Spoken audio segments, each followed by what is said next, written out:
एक पत्ती और ऊपर से आवत। भैया साउंड से हटा रहो, अगर साउंड के सामने रहो तो हम लोग डिस्टर्ब हो जाओ, या वहीं बैठ जा। उनके बारे में आप लोग खड़ा हो जाए, उन्हें देखे वाला हमें का देखत हुआ, आप लोग खाली सुन लो, ये हमरे लिए बहुत है। ज्यादा देरी बजा के आ बच्ची।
कछवा परेड वसुंधरा शिव पूजन यादव, आप बाबूजी की तरफ से 101 रुपए का पुरस्कार सुंदर पुष्पहार अंग वस्त्र प्रणाम करता हूँ। लंक लागल मड़े में बैठे पाव पूजिहा और दुल्हा के लई गई उड़ार दुल्हीन। वह दुल्हीन जौने दुल्हीन के बियाह का तैयारी वह लड़का महतारी करत है। जब लेके दुल्हीन दुल्हा के चलल तो जितना पाव पूजे वाले माई बियाह में पाव पूजाला ना, बिना खाए पिए नात रिश्तेदार खतने, अरे बहनी कैसन दुल्हीन हा, ये कैसन दुल्हीन की दुल्हा के लेके चल गई पौवो ना पूजे देले। इ त माई बाबू के अपने कटा दे का लागता। आखिर लेकर उसी आंगन में पहुंची है, और जब आंगन में पहुंची तो शादी का रस्म पूरी होए लागल। जब होए लागल तो भइल का बच्ची जा दे अंतरा खिलाइन से तो शादी के अब किए तैयारी, अरे बैठे नारायण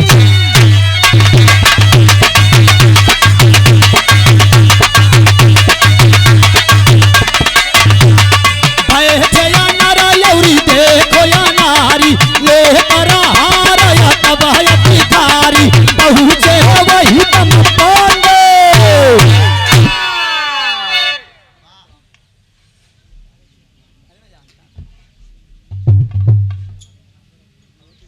ये हमारे आपके बीच में पूर्व चेयरमैन निजाम राइन साहब, हम लोग तो राइन साहब के नाम से ही कहते हैं, और अनेकों मंच को इस भौरा को दिलाने का आपने काम किया, राजनीतिक मंचों तक पहुंचाने का काम किया है पूर्व चेयरमैन साहब। एक बार मेरी इनसे बात हो रही थी, हमने कहा भैया कछवा की धरती का हर एक समुदाय आपको बड़ा प्यार देता है, कारण क्या है थोड़ा हमें भी बता दिए, हम लोग गाना में भी वो प्यार लेंगे। तो चेयरमैन साहब ने कहा कि भौरा भाई वो शब्द तुम्हें मैं बताता हूं जिस कारण कछवा पूरा मुझे प्यार देता है। हमने कहा बताइए चेयरमैन साहब। इन्होंने कहा कि ना हमें हिंदू से मतलब, ना सिख साहबान से मतलब, ना ईसाई से मतलब, ना मुसलमान से मतलब। ये राइन तो बस खुदा का एक नेक बंदा है, अगर मुझे मतलब है तो बस इंसान से मतलब है, बस इंसान से मतलब। ऐसी सोच लेकर के आपकी कछवा की धरती के ऐसे नायक हैं, उनको हृदय की गहराई से नमन करता हूं, जय समाजवाद करता हूं। 500 रुपए का पुरस्कार सुंदर पुष्पहार, हृदय की गहराई से नमन। जित्तू प्रजापति गुरदासपुर की धरती से 21 रुपए का पुरस्कार प्रदान करता हूं। और उसी समय शादी की तैयारी हुई है, मड़वा के बीच में दुल्हन बैठल है, दुल्हा बैठल है, अगल बगल के लोग बैठल हुए, और तब तक लड़की और लड़किया पक्ष के दोनों पंडित भी आ गए। लड़का पक्ष का पंडित धोती कुर्ता वाला, लड़की पक्ष का पंडित पैंट शर्ट वाला, हाँ हाँ जिनती हवा चलत है पुरुआ, गर्मी का महीना है, फर्राटा लगल है रागिनी। हाँ और जब फर्राटा लगल है भाई लड़का पक्ष का ज्यादा सेवा होला। धोती कुर्ता वाला पंडित कोरी फर्राटा का मोह हो गईल, और जब फर्राटा का मोह धोती कुर्ता वाला पंडित के ओरी भइल, तब तक हई माई बहन अपन गीत के शुरुआत कर देले। का गीत गौली? अरे टीका वाली आइला भासो,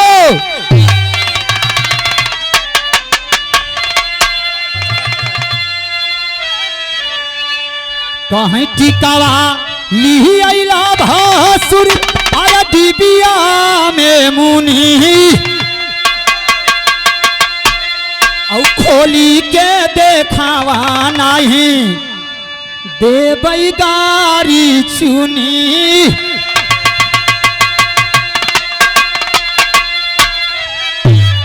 लेकिन इतना माई बहन गीत गोलिन तब तक वहीं गोल में अनेको गोल न बैठेला।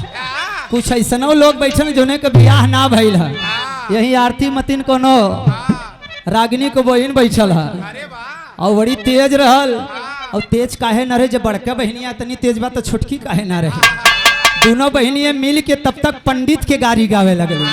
धोती कुर्ता वाले पंडित के देख के दोनों बहन मिल के गावत है जा, अरे पोठिया पर होता पंडित, अरे गईला भुलाई,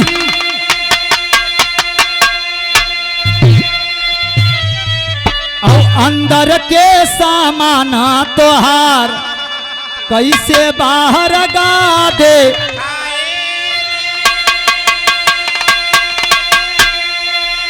अब बुढ़ऊ पंडित झझक के उठेन, कौन है रे? केहर से गौले? कौन गौले है? क्या गौले है? देखलन कहे अरे बहुत तेज है ये तो। पंडित कहे कि अगर मैं जवाब नहीं दिया तो लड़का पक्ष का नाक कट जाएगी। तो पंडित का जवाब दे,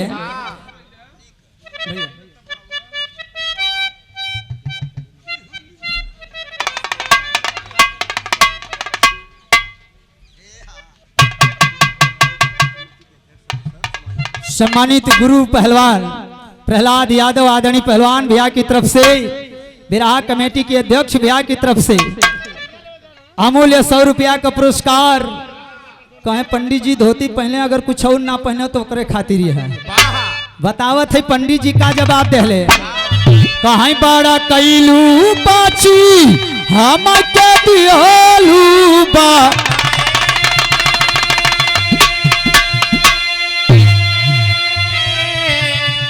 अरे बड़ कैलू बाची हम के दिहलू बताई, और जहाँ जईबू एहू से तो के लमारा भेटाई।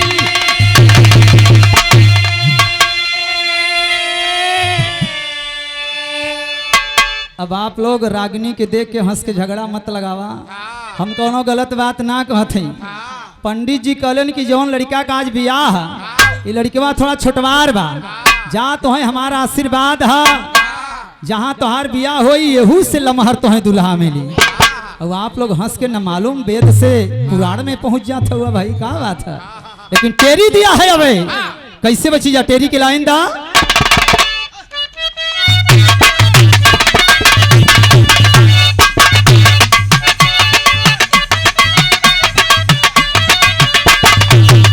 अरे वही दमा ये बाबू वही दमा, भैया वही दमा, वही दमा रोहिया में देखो पिया, बैठा रहे दुलही बूढ़ार दूल्हा।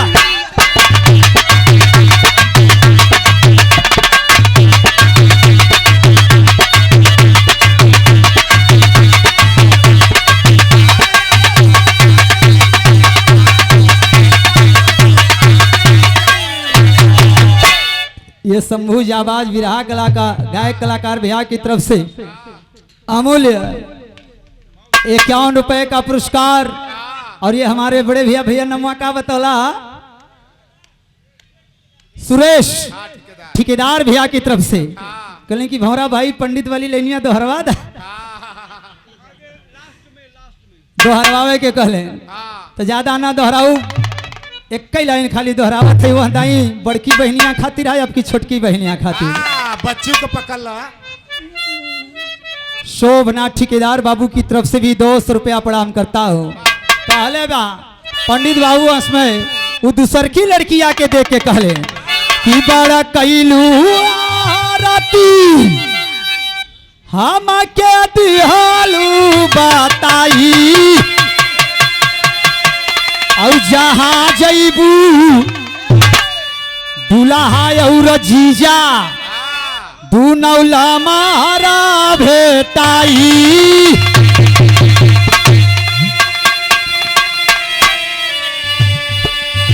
लेकिन आओ बाबू, जिस समय लोग बैठे हुए हैं और उसी समय उस लड़की की शादी की तैयारी हो गई, लेकिन शादी का जब तैयारी भइल हा तब एक घटना घट गई।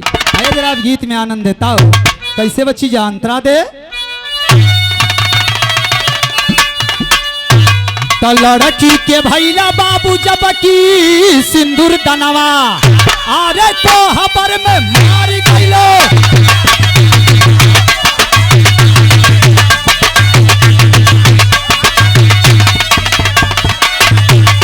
तो हबर में मारी गइला वो कर सजानवा, करेली रुताना बाबू देखया बिहानवा, बाहू चला से जिया पे टूट गो। जौने समय सिंदूर दान भइल और वही समय दुल्हनिया का दुल्हवा मर गई, और जब दुल्हनिया का दुल्हा मरल ह तो रुदन करे शुरू कैलेश। बाराती लेकर के वहाँ लड़किया के ससुराल आ गए, और जब ससुरारी में अइले हा तो ससुररिया में सेज पे पहुंचल है दुल्हनिया, कहलन कि दुल्हा मरल ना है, जहाँ सेज पे तोहार दुल्हा मिली। और जब सेज पे दुल्हनिया पहुंचा था तो वह दुल्हनिया के सिंदूर दान तो एक दुल्हा कैले, लेकिन सेजिया पे 3 दुल्हा।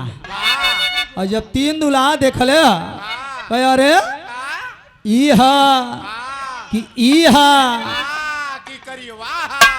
कि इहा, ये सोचत तब से माला आएगी। आप राजेश बड़े भैया बड़े ही सुंदर गायक कलाकार हैं, आप जी की तरफ से भी अमूल्य पुरस्कार। अब छोटकी के लिए है या बड़की के लिए का पैसा यार।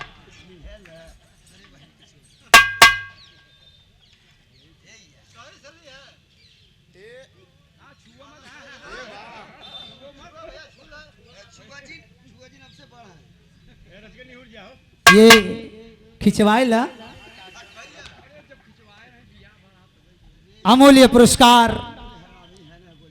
कजरी जगत में तो ये सीजन पहली शुरुआत है लक्ष्मी रागिनी जी का, सम्मानित साथियों, लेकिन भोजपुरी जगत में बहुत पहले से थी, लेकिन इनके परिवार इनके पति देव ने कहा कि नहीं, मुझे गांव की माटी से भी अपनी पत्नी को जोड़ना है, और उसमें हम लोगों ने सपोर्ट करने का काम थोड़ा सा किया है। 2 कदम हम लोग साथ देने का कार्य किए हैं, और आप सभी लोगों से ये भंवरा भी निवेदन करेगा कि लक्ष्मी रागिनी जैसे एक भोजपुरी कलाकार को अगर कजरी जगत में आ रही हैं तो आप लोगों से मैं भी हाथ जोड़ के प्रार्थना करूंगा कि ऐसे कलाकार को आप लोग सपोर्ट करने का कार्य करिएगा। निश्चित तौर पे कजरी को 4 चांद लगाने का काम लक्ष्मी रागिनी भी करेंगी। बहुत बहुत धन्यवाद। हजारों रुपए का पुरस्कार, सुंदर पुष्पहार, हृदय की गहराई से नमन करता हूँ। ये अमूल्य 101 रुपए का पुरस्कार बाबा साहब की गीत के लिए हुआ है। मोनू कुमार कछवा पांडेपुर की धरती से ये मेरी गीत खत्म हो रही, मैं आपकी इच्छाएं पूरी करता हूँ। और आवाज दिया बाबा साहब के नाम पे दूसरी बार का 10 बार देवे तब वो कमे हुए ना तक बाबा साहब देना कि हम लोग गावत है जा आवाज दिया है। और जब 3 दुल्हा मिलन तो तीनों दुल्हा के साथ दुल्हनिया रात बितौले हा, लेकिन सवेरवा का भइल हा। आई जरा गीत में देता हूँ कैसे।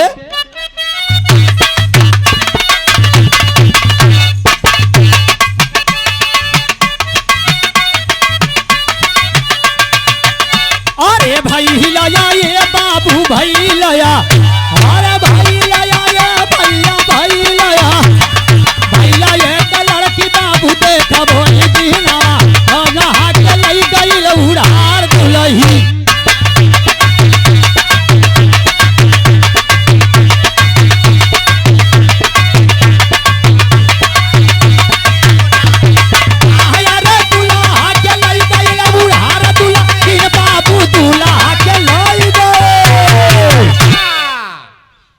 वहीं तीनों दुल्हा के साथ रात बिताए के बाद वहाँ दुल्हनिया के एक लड़की पैदा हो गई।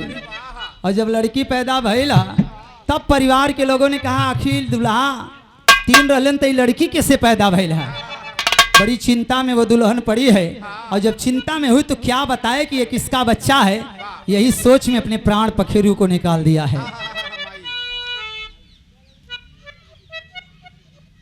आप पांडेपुर कछुआ की धरती से माई माता लोगों की तरफ से भी तीजा देवी अमूल्य 51 रुपया माई को प्रणाम करता हो।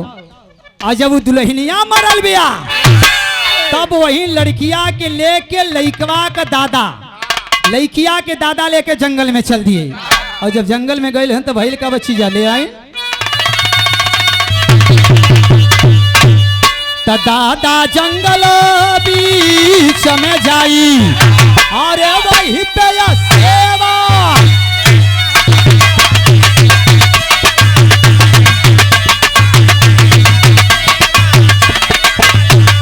वही पर सेवा की चितलाई बरसया सोना बितल बताई तब लड़किया परनियता।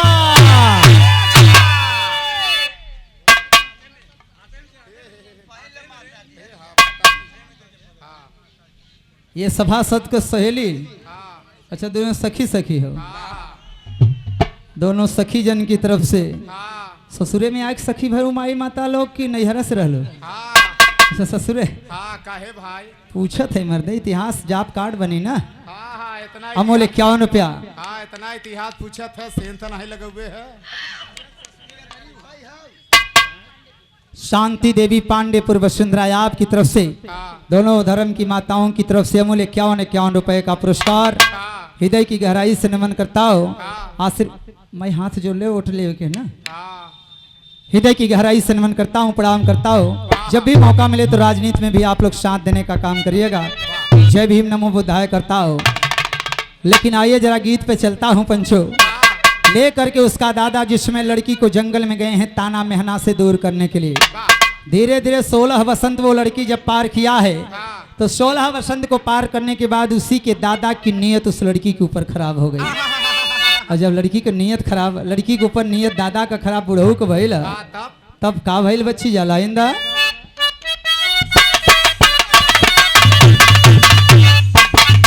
अरे बनी गए ये बाबू बनी गए अरे बनी गए ये भैया बनी गए बुढ़ऊ देख मान के लनी तवा दूल्हा के लई गई उड़ार दुलही।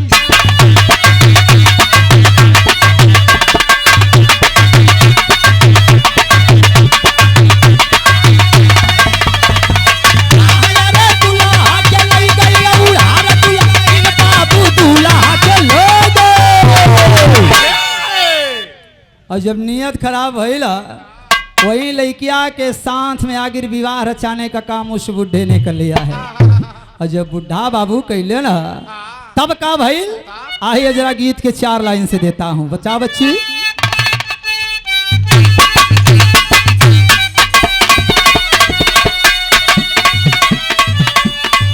अरे हुई बनियत बाय खराबी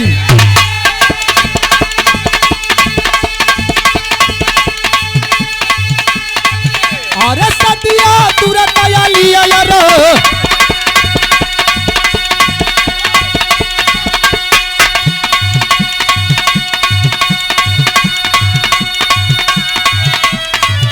अरे लेकर रात बिताया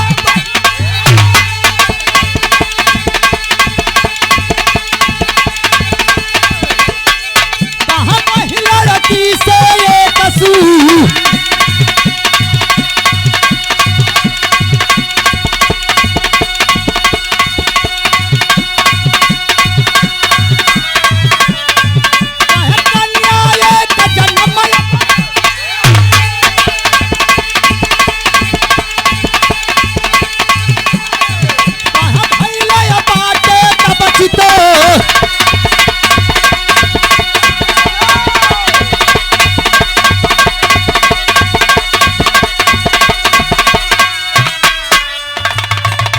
कहें जन्म ये तो अरे जब कन्या बाबू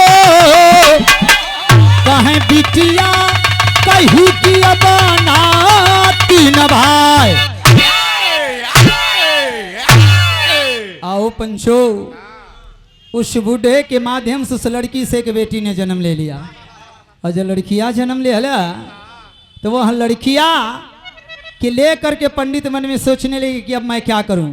वो बूढ़ा बाबू सोच रहा है मैं क्या करूं, ले करके वापस आ गए। और जब अपने महल के बीच में आए हैं तो जौन बुढ़िया यानी सासू वो लड़किया के जौन दादी रहले, वो लड़किया के गोदिया में जब दादी की देहले तब वो दादी उस बूढ़े को सवाल करती है कि इसे मैं क्या कहूँ, बेटी कहूँ कि नातिन कहूँ। और इतनी बात जिस समय कहा है वो बूढ़ा मन के अंदर की भावनाओं को तरंग में दे रहा है और दे रहा है। तब तक भैल का बच्ची या टेरी दा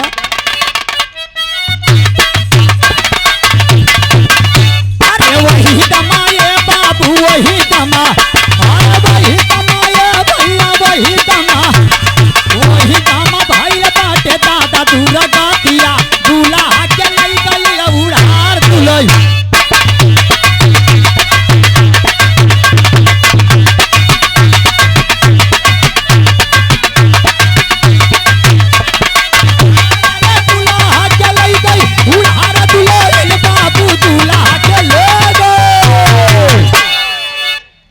मन के अंदर वो बूढ़ा सोच रहा है कि ये तो दुर्गति बुढ़ाई में हो गई, करूं तो करूं क्या। और इतना मन के अंदर विचार बना करके सोच जिस समय बनाया है और तब तक आखिरी घटना घट गई। घटना का घटल बच्ची लाइन कवि ने दिया है। सम्मानित हृदय सम्राट मेरे बड़े भैया इस कछमा की धरती पे इस भौरा को मर्यादा पुरुषोत्तम राम की तरह प्यार देने वाले राकेश यादव, आप बड़े भैया की तरफ से हृदय की गहराई से नमन करता हूं। अमूल्य 151 रुपए का पुरस्कार आशीर्वाद की आकांक्षा आप लोगों से लेता हूं। और तब तक ही उस बिटिया को लेकर के जो दादी अम्मा खड़ी है और तब तक एक घटना घटती है। आखिरी भाव कवि ने दे दिया कैसे।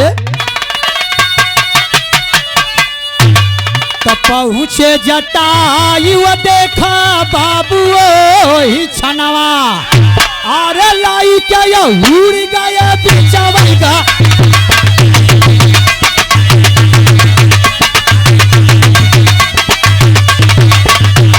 लाई के ये उड़ गए बिचवैगा गानावा, ऋषि मुनि जाय के अति हले भवाना, पीतल बाटे समय आए त्रेतायु।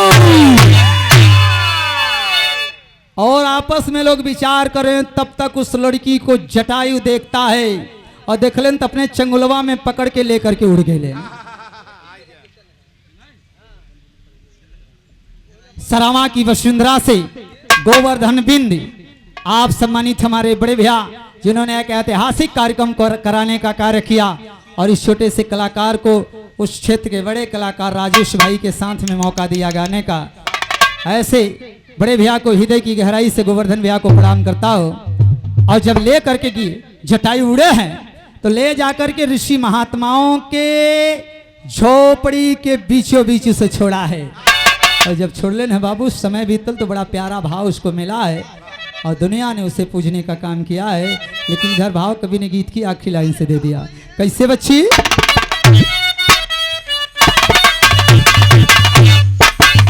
अरे लिखा गया ये बाबू लिखा के, अरे लिखा गया ये भैया लिखा के, लिखा गया बाबा भंवरा गाई जब तक विद्या, अरे लिखते बाबा भंवरा हो वही दे ना सतिया, दुला के लई गए हई उड़ार दूलही। आइए कोनो एक लाइन का गीत बजा।